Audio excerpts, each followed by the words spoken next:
Shalom. First and foremost, I want to give all praise, honor, and glory to the Most High, Yahweh, Bahashem, Yahweh Shai, Bahashem Rakakwadash. I want to give double honors to the elders and apostles at Great Millstone, the time of this truth and rule well. And I want to say Shalom to Yaakov and Aquat out there pursuing this truth diligently. I'm coming at you once again with another lesson. This one's called Beware of E and His Disappearing Act. All right. So this comes from an article that I found. This comes from an article that I found yesterday. All right, browsing around, at work. This came up on the, on a news site on the CNN when I was checking out. All right, and I said, let me remember that so I can do a lesson on this. Because when I saw it, I said, man, I have to make a lesson on that. All right, and its original article is I can't remember the name of the original article, but it's titled on the webpage just as "The Deputy and the Disappeared." Okay, it says a Latino man and a black man, so-called, right? So-called Latino and so-called black man, all right? Northern Kingdom and a Southern Kingdom man, all right, went missing 3 months apart in Florida. Both vanished after getting in a patrol car driven by the same white deputy sheriff, and same with white, so-called white. All right, so a Southern Kingdom, a Northern Kingdom Israelite and a Southern Kingdom Israelite got in the car with an Edomite and disappeared. All right, so that's why the name of the title of the lesson is Esau and his Beware of E and His Disappearing Act. Of course, E being Esau, so beware of E and his disappearing act. So if you look up the word disappearing act,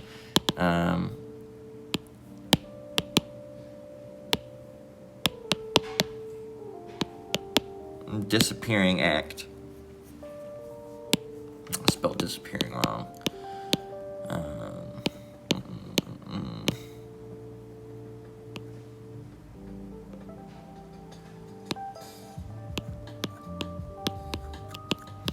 Bear with me one moment.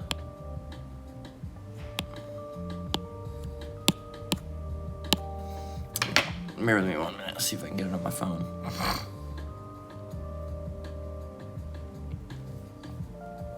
Bear with me just a moment, brothers and sisters.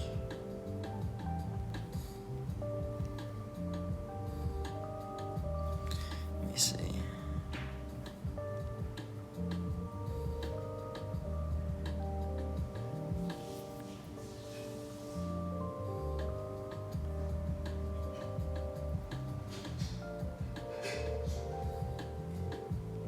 Gotta spell it right.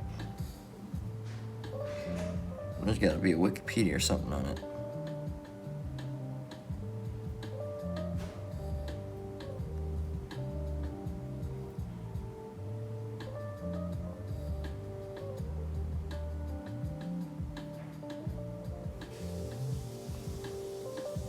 All right. You can't find much information on it. Sometimes they call it a vanishing act. But it's a magic thing. All right, vanishing act. All right, and talks about the vanishing act. All right, there's multiple different versions of it. All right, sometimes they make a person disappear. All right, they chop them in half. All right, Harry Houdini. All right, the ultimate disappearing act. All right, the vanishing act. All right. And there's videos of it, but the vanishing act, all right, you can see. But anyway, that's what we were going for the title. Salakia, I was trying to find, every time when you try to find the information, you have to dig, all right? You have to dig, but before you do the lesson, it's right then and there. But as soon as you're doing the lesson, it takes you like 5 minutes just to get the thing, That's Satan for you, man. But anyway, so that's what we got the title from. All right, because Esau and his so-called magic trick. Look, I'm gonna make 2 Israelites disappear. All right, and of course he does, and that's why you need to. Hey, beware of E, man. Beware of E and his disappearing / vanishing act. All right, beware. We're going to go ahead and read the story. All right, it says Naples, Florida. One morning, 19 years ago, Marcia Williams woke up praying for her son. Terrence worked 2 jobs and liked reading Socrates and had a scar on his right hand near the thumb from one time when he played with matches as a little boy. He was Marcia's only child. She prayed and prayed, fighting against this inexplicable feeling that something terrible was about to happen. A few hours later, Terrence crossed paths with a deputy sheriff. He got in the deputy's car, then he disappeared. The deputy said he'd given Terrence a ride to Circle K convenience store, but there was no proof that Terrence arrived at the Circle K, and his mother never saw him again. Says eventually Marcia learned something astonishing about this deputy sheriff. 3 months earlier, another man had also taken a ride in his patrol car. Said, just like Terrence Williams, Felipe Santos had been driving illegally. And this is also, why you got to be circumspect. It says, just like Williams, he encountered, Corporal Stephen Calkins of the Collier County Sheriff's Office. Bear with me. Just one of the little louder songs. All right. It said, just like Williams, he encountered Corporal Stephen Calkins of the Collier County Sheriff's Office. And just like Williams, he disappeared right after that. The deputy said he dropped Santos off at a Circle K convenience store, but there was no proof that Santos arrived at the Circle K, and his family never saw him again. Calkins is white. Santos was Latino. Williams was black, so-called. All right. It says, listen here.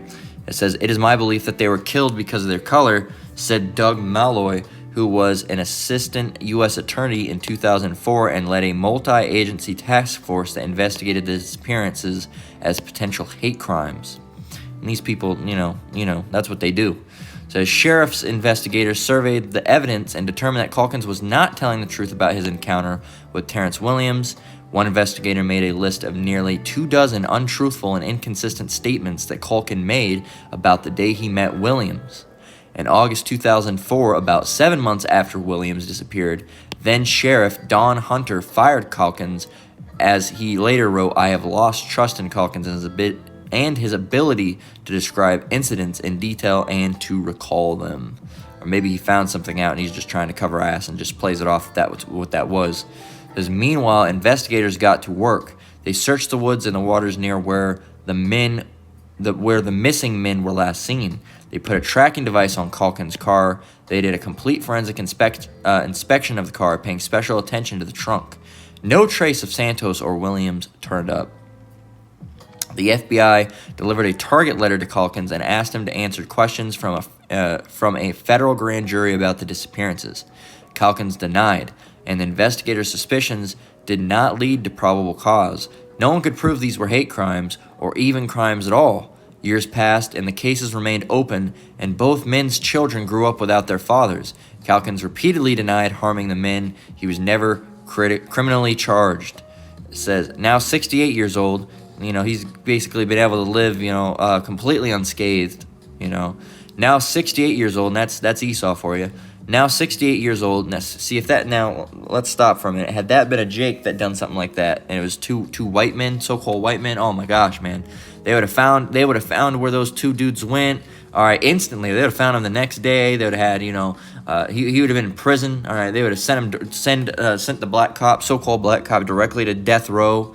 All right, so hey, man, same if it was a Latino cop, man. Hey, it would have been completely different. But it's Esau. It's Esau's society too, so they get to get off easy. And if they do get any punishment, it's way down the line. Yeah, he did this when he was in his 20s, but he's almost 90 now. But we're gonna put him away. It's like, well, he lived his whole life, man. Fucking just, what's the point now? Now 68 years old, Calkins was last known to be living in Iowa, though through his attorney, he declined multiple interview requests from CNN. It says, Marcia Williams kept a lock of her son's hair and a picture of him wearing a navy blue t-shirt, looking at the camera, which made it seem as if Terrence were looking at her when she walked past. And across the Gulf of Mexico and the state of Oaxaca, friends and relatives remembered Felipe Santos. Says he did not deserve to be disappeared in this way. His friend Francisca Cortez told CNN, It isn't right that he hasn't been found after so many years, and we don't know what happened to him. As his parents say, if we find his remains, we can give him a Christian burial, so we have somewhere to cry and pray for him. All right, the Christian burial, of course, right? But in this case, there isn't anywhere, and there isn't any way to do that. Everything is in limbo, and we are never going to know what happened. Okay, so that's Marcia Williams. All right. And, and more like, you don't know what happened to this. This guy could have been, he was stolen somehow, all right? And he could have been, sold into sex trade. He could have been sold into, to be a sacrifice with the elites. He could have been sold into, like I said, slavery. He could have been sold into anything. He could have just been killed or tortured right then and there. There's so many different things that could happen, man. Esau's got a lot of tricks up his sleeve, all right? So you never know. Says in 2019, a CNN reporter began a new inquiry into the disappearances of Felipe Santos and Terrence Williams. Eventually, 2 more reporters joined the project. Nearly 70 people were interviewed. The reporters filed dozens of open records requests with government agencies, yielding more than 10,000 pages of documents and many hours of audio recordings. Using phone records, dispatch logs, and interview transcripts, CNN built minute-by-minute timelines of the days each man disappeared. CNN also obtained every available incident and arrest report from Calkins' career in the Collier County Sheriff's Office, more than 2,000 reports from 1987 to 2004. This story is a result of CNN's efforts to untangle one of the most disturbing unsolved mysteries in the recent history of American law enforcement, said the deputy sheriff who stopped arresting people. Here's one of the most striking revelations from the Calkins documents. One day in 2001, almost 14 years into his law enforcement career, Calkins stopped making arrests. That August, he took a man to jail on a misdemeanor charge of domestic battery. The records show that from then on, though almost 3 more years of road patrol, Calkins never arrested anyone again. He wrote almost 400 incident reports without delivering anyone else to jail. This glaring deficiency in the deputy's performance appears to have gone unnoticed at the sheriff's office. In June 2003, a supervisor wrote that Calkins met the standard in numerous categories, including apprehending and booking suspects. That was almost 2 years after his last arrest. So these people, they're snakes, man. Says, this is the first I've heard of it, Don Hunter, the former sheriff, said in a phone interview when asked about the 3-year arrest drought. I don't have an explanation for you. I'm surprised, yes. Says, here's why this could be relevant to the disappearance of Santos and Williams. Both men were unlicensed or uninsured drivers who should have been arrested. Calkins did not take either man to jail. Says Charles Peterson, a former deputy who went through the police academy with Calkins in 1987, was asked about the 3-year gap in Calkins' arrest history. Peterson said Calkins had lost trust in the judicial system. He always felt it was just a revolving door, Peterson said. They'd be back out on the street before we finished our paperwork. So he probably took it in his own hands to kill himself. All right. So it said, Peterson remembered Calkins fondly and shared a picture of him from the police academy. In that picture, Calkins stands out from the other cadets. He's 33, older than many of them, and his muscular arms are so big that they strain at the sleeves of his uniform shirt. It says Calkins grew up on a farm in Illinois. Worked there for more than a decade after high school. Took a job as a security guard at a nuclear power plant. And moved to Florida in 1987. All right, which one are we looking at here? Guess that's him. Calkins front row, second from the right. All right, so this guy right here. That's him right there. Yeah, I could see him being a killer.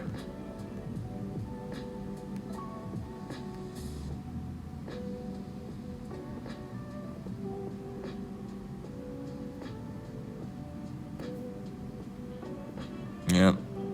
If I had to guess who the killer was, it'd either be this guy here, who the guy we're talking about today, or it'd be this guy over here. This guy don't look right, or maybe even this guy. Those two could be brothers for all we know. All right, so there you go. It says Collier County is in the southwestern corner of the Florida Peninsula, between the sawgrass prairies of the Everglades and the white sand beaches of the Gulf of Mexico. The The wealthy and retired live near the coast in the upscale city of Naples. Further inland, the median income declines. Culkin's first patrol assignment was Immokalee, about 40 miles northeast of Naples, where migrant workers labored in the vast tomato fields.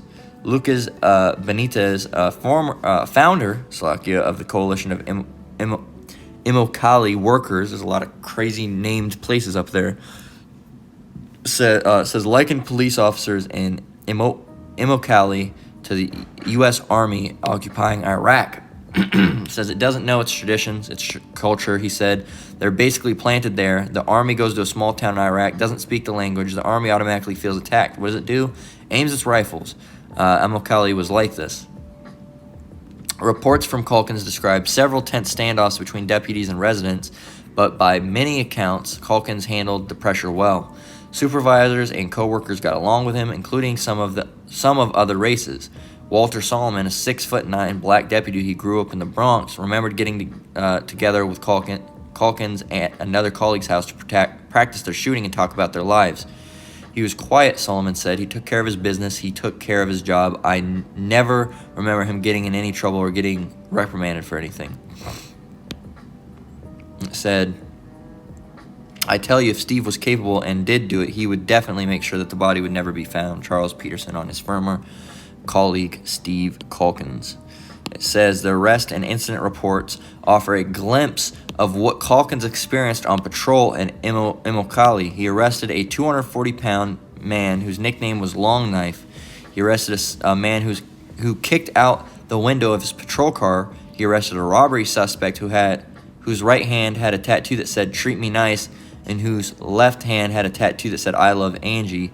He reported arresting a man who threw a lit cigarette at him and threatened to urinate in his patrol car and threatened to kill Calkins and his family. Charles Peterson recalled the time he and Calkins walked up to a mobile home to check out a disturbance when the door swung open and a man came out swinging a machete. Calkins could have used deadly force, according to Peterson, but he chose not to. The two deputies managed to disarm and subdue the suspect. I was like, dude, you could have killed him. You had the right to shoot and kill him. Peterson said, and he said, I know. I commended him. I was like, man, you've got nerves of steel. I was like, any other deputy would have blown him away. In the course of several phone interviews, Peterson seemed to waver in his thoughts and feelings about Calkins. One day, without being asked a question on this topic, he blurted out, do I think that Steve Calkins is racist? Yeah, I think he disliked Mexicans, and I think he disliked blacks. So there you go. Boom, boom, bam. Boom, boom, bam. Minutes later, he backed off this statement and clarified that what made Calkins really angry was these Mexicans or blacks that were uninsured or driving with no license. He said it wasn't particularly black or Mexican drivers who angered Calkins, but anybody with no driver's license or no insurance pissed him off. Peterson was asked about two drivers, one Mexican man, one black man, both driving without a valid license or insurance, who disappeared after meeting Calkins. Do I think they're alive? Peterson said. No, I think they're dead. And do I think Steve might have been involved in it? Good possibility. Is there evidence? No. Why? Because they never arrested him. Could he be a hidden monster? Could he be a hidden monster inside? Yeah, he could be. I tell you, if Steve was capable and he did do it, he would definitely make sure that their body would never be found. The disappearance of Felipe Santos. And we don't really have to, continue to read because this is a lot. It's a long article. All right, we're gonna, how long have we been going for? Let me see. Yeah, we've almost gone for, almost 20 minutes. I guess we'll read, let's see. We'll read a little bit. All right, we'll read just a little bit more. Bear with me one moment. We'll read a little bit more through the disappearance of Felipe Santos. All right, and then we're gonna grab the scriptures. Bear with me. Ugh.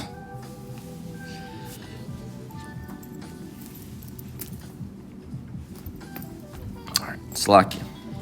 It says the disappearance of Felipe Santos. Felipe Santos, Slakia, was. Let me grab a drink while I'm at it too. It says Felipe Santos was 23 years old when he vanished. He was from a small town in Mexico and he frequently called home to his parents. He was known for being quiet and polite. Most of his hair was short, except for one long strand that he braided. Felipe and his fiancée had a baby daughter. He loved being a father and didn't go out much.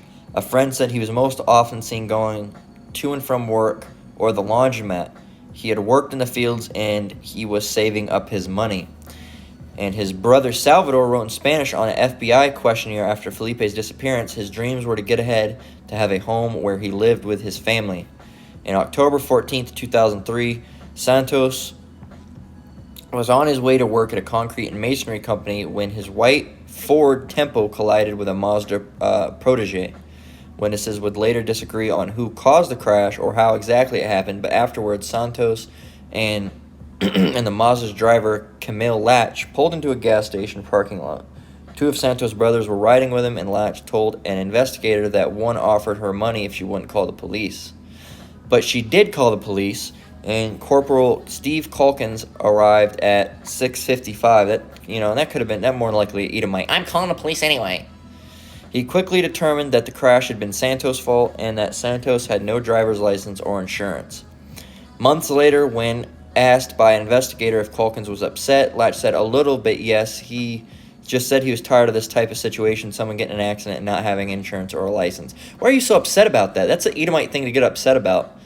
I'm so upset about these people being unlicensed. Why? What makes you so upset about it? For what? The investigator had asked Latch if Calkins had raised his voice. A little, she said. All right. So I wonder how that woman basically feels, for all this. I bet that makes her feel like shit. If she's an Edomite, no. It says, in his account of that morning, Calkins did not say he was angry with Santos. He appreciated how polite and cooperative Santos was being. He said he'd give Santos a break. He said he'd given Santos a break. I decided to issue him citations for other offenses instead of taking him to jail, Calkins told an investigator. I didn't want to leave him by his car because I was afraid he was going to drive off, as I've seen in the past. So I went down just a few blocks away to the Circle K located on Immokalee Road and Winterview Drive. Once there, I brought the driver outside and we talked, and I issued him his citations and gave him a copy of the crash report, and I gave him back his car keys, and I explained to him to not drive his car anymore until he could get a valid driver's license. There is no evidence that Santos ever arrived at the Circle K, said Kevin O'Neill, a sheriff's detective who investigated the disappearances of Santos and Williams. Besides that, O'Neill could never understand why Calkins would have driven him there, because it was a bunch of bullshit probably. Santos and his brothers weren't far from work, and their foreman was on the way to pick them up, but he never got to work that day. His foreman kept calling the jail, and Santos wasn't there. That's when the ordeal, the confusion began, recalled Lucas Benitez, the Immokalee farm workers advocate, who was also a friend of Santos's family. He had been taken, but he wasn't in jail. They couldn't pay the bond because he wasn't there. Relatives wondered if he had gotten sick, so they started calling hospitals. Santos was undocumented, so they were wondering if he'd been picked up by immigration authorities. But their inquiries all led back to the same place, the deputy sheriff, who put Santos in the back of his patrol car and drove him to some unknown destination. So there you go, and there's, let's see what else we got here.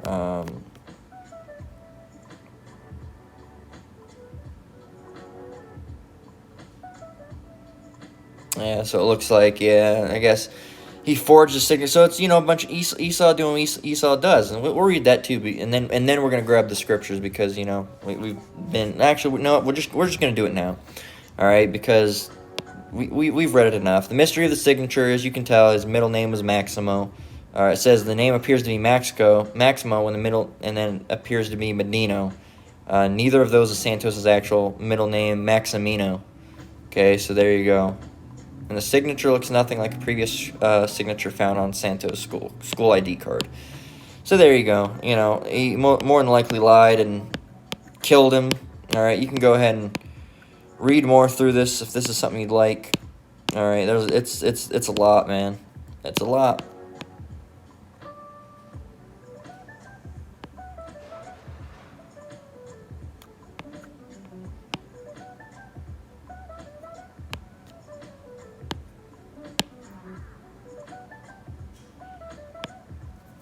Yeah, there you go. Looks Terrence Dion Williams.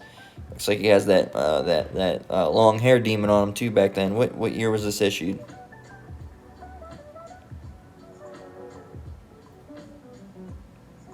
2002. So it's been a while, man. There you go. You can look at all the pictures, but like I said, there's lots of information. This is a big article, but we got enough of it. All right. So hey, beware of E and his disappearing act, man. All right, beware of E and his disappearing act. And that's also why you gotta. That's why you gotta be, circumspect, man. Okay.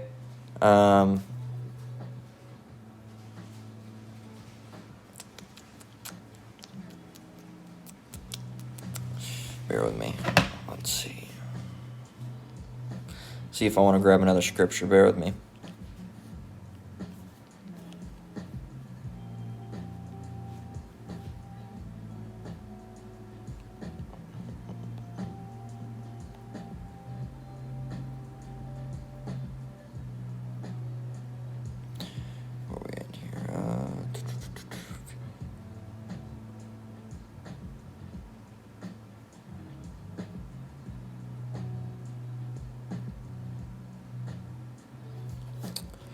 Now that should do it. That should do it. All right. Whew. Lucky. All right, so let's go over and grab Exodus 21 and verse 16. All right, Exodus 21. Scroll down to 16. Says, right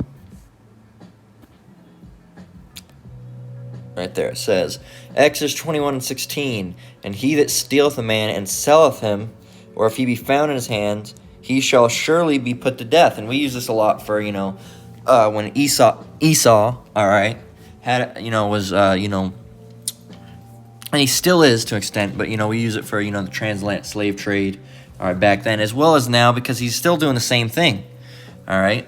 And these people, they had us in captivity. We're still in captivity under a different guise, or under work, all right, labor, all right, having a job, all right, but we're still technically slaves through, the work system, the job, the work system, as well as the birth certificates, all right, how they sell those, all right. So we're technically still property to some Edomite somewhere, okay.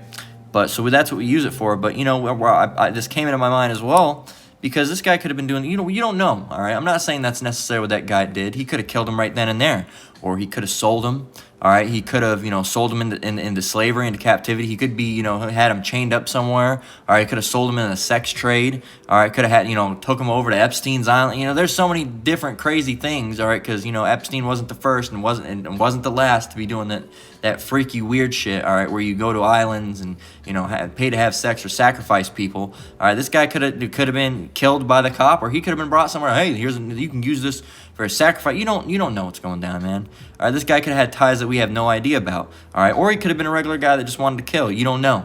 All right, but I wanted to get the scripture anyway, because you never know with E. You never know what they're doing, but it says in Exodus 21 and 16, and he that stealeth a man and selleth him, or if he be found in his hand, he shall surely be put to death. All right, and he did technically steal a person, because he made him disappear somewhere. All right, he took that person, and who knows what happened to him. All right, that's speculation at that point, unless they ever find out, or if it's down in the article somewhere. All right, look at this, Good News Translation. Whoever kidnaps someone, either to sell him or to keep him as a slave, is to be put to death. And we already know if you murder someone, what if it wasn't to sell him or to keep him as a slave though? Well, you already know if you murder, hey, well, if you're an Israelite, that's a sin. All right, but if you're a heathen, that's still an act of wickedness. All right, and you're gonna be put to death for that, man. Okay. So whoever kidnaps someone, either to sell him or to keep him as a slave, is to be put to death. What's the New Living Translation? Kidnappers must be put to death, whether they are caught in the possession of their victims or have already sold them as slaves. All right, so there you go. Boom, bam. So Esau's not getting off so easily. And he has the same spirit of his father. They were doing the same thing back in the day. All right, let's get John 8 and 44. John 8. Scroll down to 44. It says, now check it out, because they're doing the same thing. This is also further proof that Esau has not changed. All right. John 8:44, ye are of your father the devil, and the lust of your father ye will do. He was a murderer from the beginning, and abode not in the truth, because there is no truth in him. When he speaketh a lie, he speaketh of his own, for he is a liar, and the father of it. Okay, so, and this shows you, you're exactly like your fathers, man. What were they doing? They're, taking our people, all right, making them disappear, killing them, all right, hanging them, lynching them, doing all sorts of crazy stuff to them. And here you are, modern day Edomite, and you're still doing the same thing. All right, you're still doing the same thing. Why? Because you are of your father, the devil, and also that wicked slave owner that was in your oh, my great grandfather was a slave owner. Well, that was you. All right, more than likely, it's someone in your line, and you came back through them, so that's you. All right, these are the same people, but they keep on saying, "Oh no, we don't hate so-called Negroes, Latinos, and Native Americans. We don't hate them." All right, no, that's in our past, but yet things like this are constantly happening. People are getting lynched at Walmarts. People are finding lynches at their workplace. All right, the KKK is in still full operation. All right, but they've changed. Right? Oh, we don't hate you. Meanwhile, there's that video. There's a video, and there's that saying. What is it? A drunk man. What is it? A drunk man. There's a saying about when you're drunk, you say how you actually feel. A drunk man's words are a sober man's thoughts. Yeah, that's how it is. A drunk man's words are a sober man's thoughts. All right. And in this case, there was a video that came out. Called it was from NBC News. All right, and we'll watch that real quick because I don't think I'm gonna touch on it again for a while. It'll be old news by the time I get to it, because we're kind of already doing this one on Esau and how Esau hasn't changed. All right, but we'll throw this in, showing you again Esau hasn't changed. All right, check this out. Here's a young girl, and she was a wicked ass slave owner's wife. Yeah.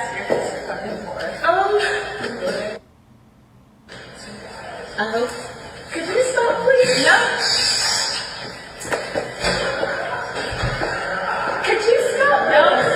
Thank you. I'm being emotional. Alright.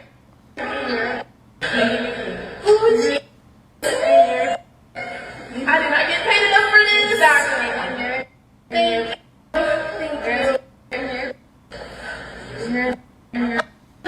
Yeah. Video. Me too. Nope. This shows you Jake. They always portray Jake as monsters. This will probably get deleted soon. You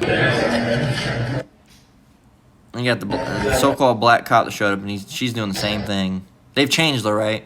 She's young. She's doing the same thing. She's doing the same thing.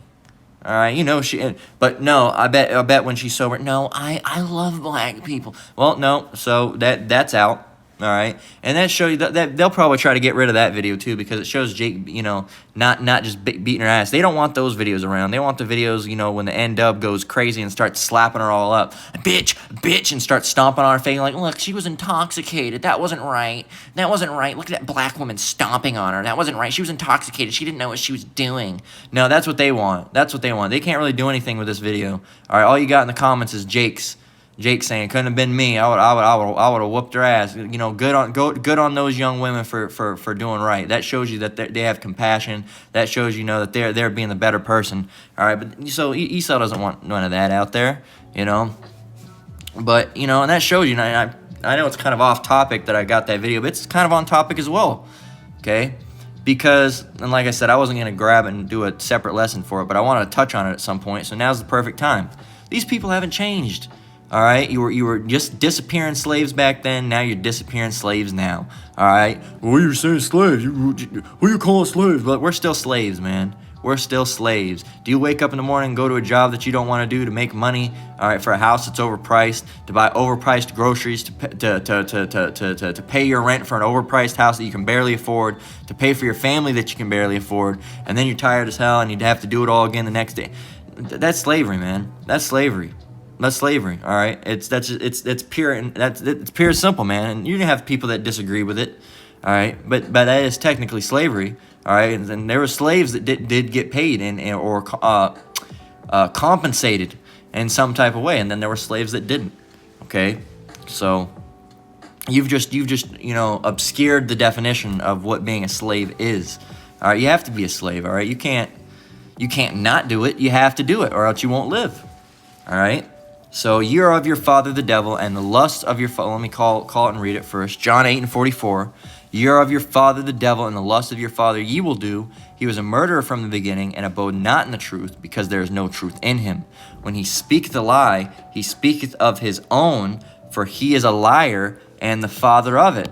Let's get the Good News Translation. You are the children of your father the devil, and you want to follow your father's devices. From the very beginning, he was a murderer and has never been on the side of truth, because there's no truth in him. When he tells a lie, he's only doing what's natural to him, because he's a liar and the father of all lies. There you go. Let me grab a drink and we'll continue on. Lord willing. All right. New Living Translation says, for you are the children of your father the devil, and you love to do the evil things he does. He was a murderer from the beginning. He has always hated the truth, because there's no truth in him. When he lies, it is consistent with his character, for he is a liar and the father of lies. Let's how do I add another Bible here?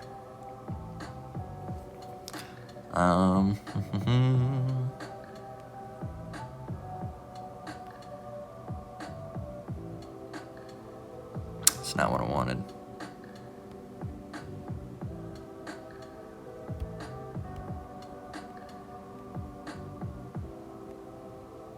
One moment.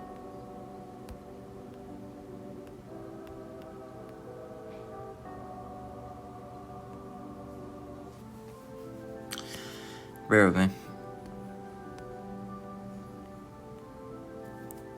There we go.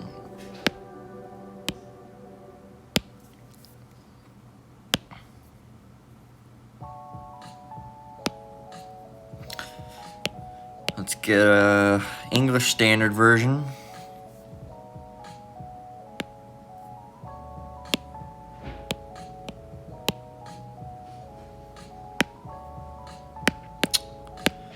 God damn, if I can operate it.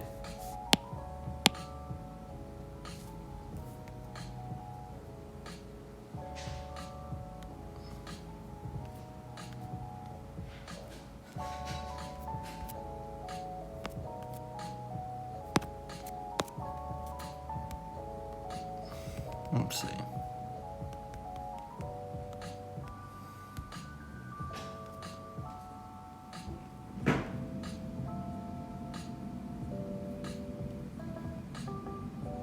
All right. Over here it says, you are of your father the devil, and your will is to do your father's desires. He was a murderer from the beginning, and he does not stand in the truth, because there is no truth in him. When he lies, he speaks out of his own character, for he is a liar and the father of lies. All right, and gosh damn, come on now, acting like an old man over here. I can't figure out how to use this technology. God damn it! All right, let me see. Let's get what else do we got? What other definitions? The Lexingham English, American Standard. Let's go with that one.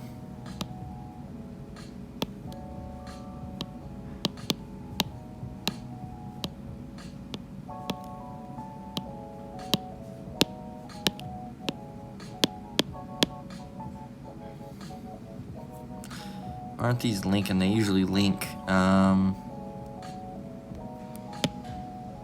damn it. Come on now.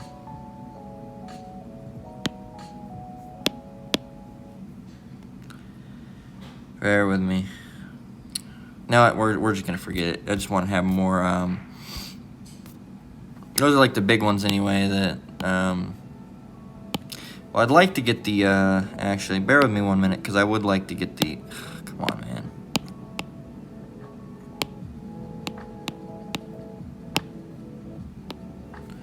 Or was it the?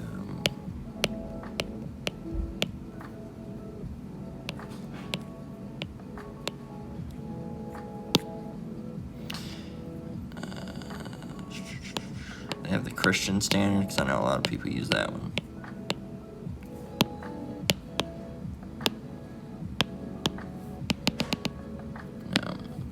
go with the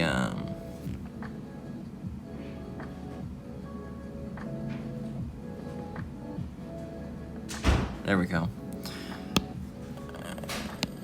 Okay, where were we though? We were in John 8:44, that's right.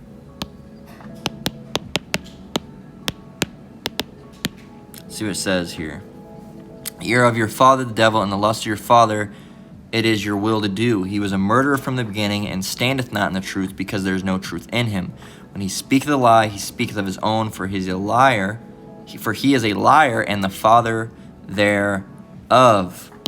Let me match that up. All right, so now we can get multiple different versions. Okay, so there you go. Let's get back to the King James version now. That's what we mostly use. So there you go, man. It's you've heard it in what five different versions now technically. So there you go. They're all gonna say the same thing. All right, they're not in a roundabout way. I can't try to play it off. Okay, so yeah, man, you're gonna do the same things. He was a murderer from the beginning and abode not in the truth. Same as you. All right, you hate the truth, and you're a murderer. All right, you're murderers and liars. All right, the same things that he did, the same things that you do. All right, and you go back. Who do all you go back to? Esau. So you're doing the same things that Esau was doing. And what did he say he was going to do? Genesis 27:41. Let's get it. Genesis 27. Scroll down. 41 should be highlighted. There we go. It says.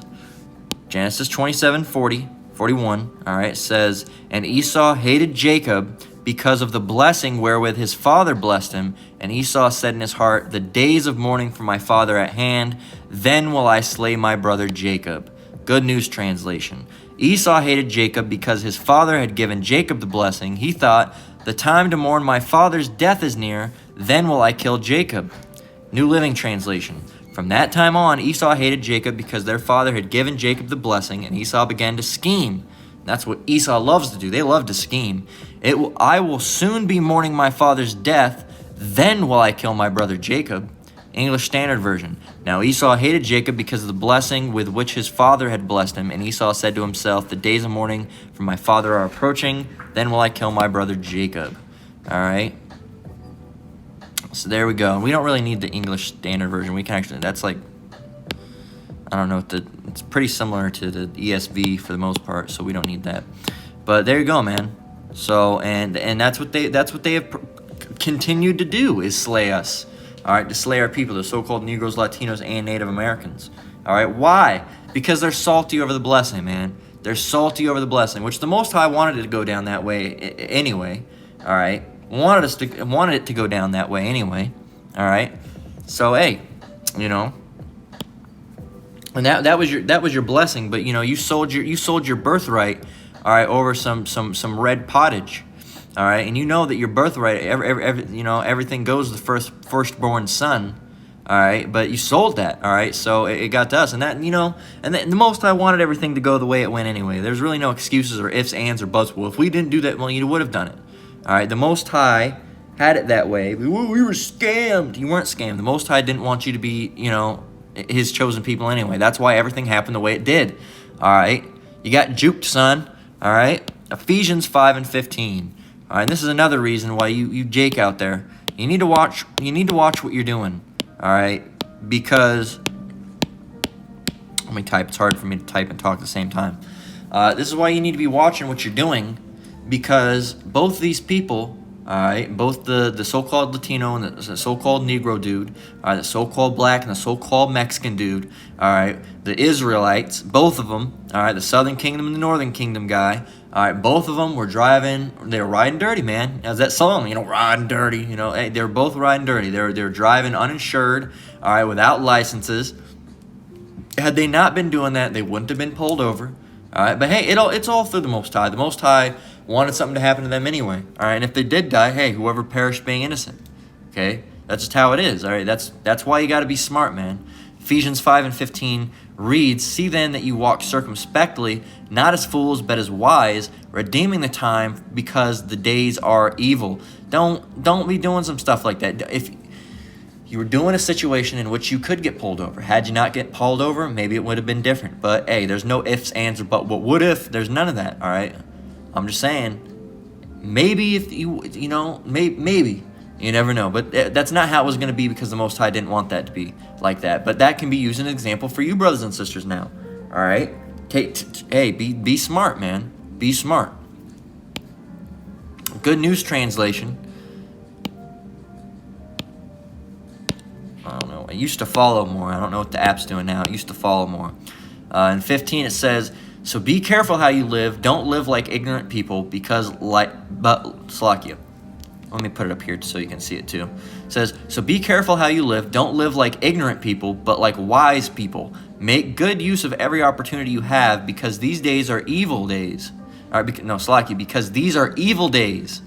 New Living Translation. So be careful how you live. Don't live like fools, but live like those who are wise. Make the most of every opportunity in these evil days. English Standard Version. Look carefully then how you walk, not as unwise but as wise, making the best use of the time, because the days are evil. So hey, don't walk like an idiot, man. All right, and I don't mean the walk stupid like the Monty Python's School of Weird Walks, or whatever that fucking skit was. All right, no, that means be smart, man. Be smart. All right, don't drive around without a license. That'd be dumb. That'd be dumb. All right, because if you get caught, you're gonna get in trouble. All right. So 2 Maccabees 7:31. Let's go over there and and these people that did it, they're not gonna get away with it either. All right, they're not gonna get off scot-free, as I like to say. 2 Maccabees 7.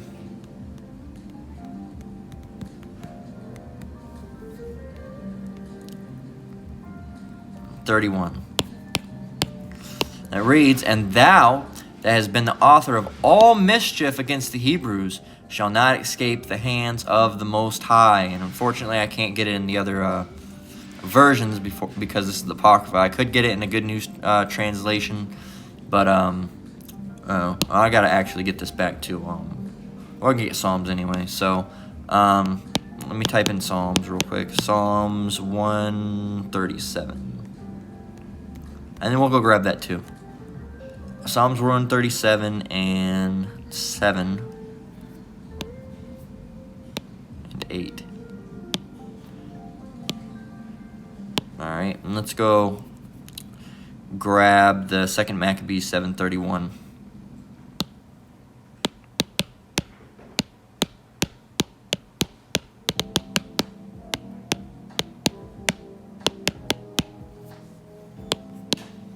All right, and it says,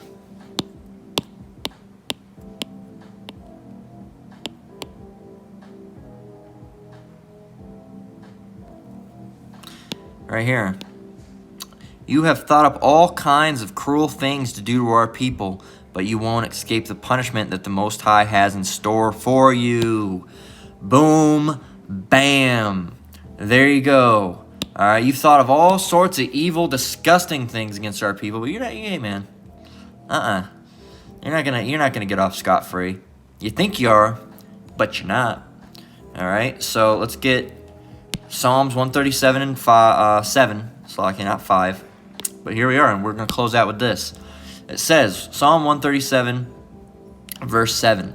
Remember, O Lord, the children of Edom in the day of Jerusalem, who said, raise it, even to the foundation thereof. Verse 8. O daughter of Babylon, who art to be destroyed, happily shall he be that rewardeth thee as thou hast served us. Man, you people are going to get ripped up. All right, you're going to get what you've done to us, you're going to get that back. All right, let's save some of the disgusting things, because we don't do those things. We don't do the sodomy. All right, we don't do those things. But when you whipped us, we're going to whip you. All right, you threw rocks at us, we're going to throw rocks at you. All right, you did this, we're going to do that. All right, but guess what? Ours is going to be in righteousness, because we didn't do anything to deserve that from you. All right. You took our blessing. Well, that wasn't the punishment that was required of that. All right, that was wicked what you did. All right, so the Most High is going to repay you. All right, and we're going to repay you for that. All right, and we're going to repay you through the Most High repaying you. all right, because he's going to allow us to take you as servants and handmaids, all right, and you're going to be captives, all right. Those who took them captives, you'll be captives of captives who they were, all right. I always get that word messed up. Whose captives they were, KJV. All right, it says, Isaiah 14:2, and the people shall take them and bring them to their place, and the house of Israel shall possess them in the land of the Lord for servants and handmaids, and they shall take them captives, whose captives they were, and they shall rule over their oppressors. All right, so hey, man, that kind of coincides. That's like the prequel to our next lesson. That we make, Lord willing, because we're talking about what we're waiting for. Lord willing, I make that lesson more than likely tomorrow, Lord willing. All right, so hey, man, these people. You're going to get it, boy. You're going to get it, son. All right, beware of E and his disappearing act. So, hey, be circumspect, too. You don't want to end up disappeared, man.